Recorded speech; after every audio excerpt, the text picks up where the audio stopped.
باسم العزيز منزل الأنفال، رب بذكره تستوي الأقوال.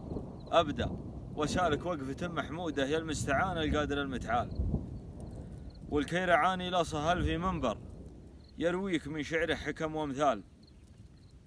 حظك يقوم اللي نصيت الجيد ويطيح لا منك نصيت انذال. لا تزهم اللي ما ضري بالشدة واللي معاشر في الحياة رجال. يا زينة كثر المال بيد المطلق اللي على بابه تحط رحال، والمال كثره شين عند الخامل اللي من الطرق يجيه جفال.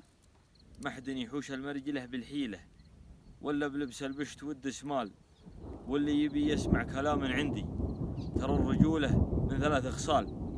من كان فيه من الثلاثة وحده رجال له بين الملا منزال. أما شجاع له وقوع وهيبة اللي ذراعه تردع العيال، ولا كريم ينفعك من ماله اللي يديه من الجميل طوال، ولا حكيم صايب في شوره اللي مسيره مرضي العقال. وهذه الخصايا من جمعها يصبح شيخا أمير ما عليها إجدال، واللي ما يملك وحدة من ذولي ما ينحسب عند العرب رجال.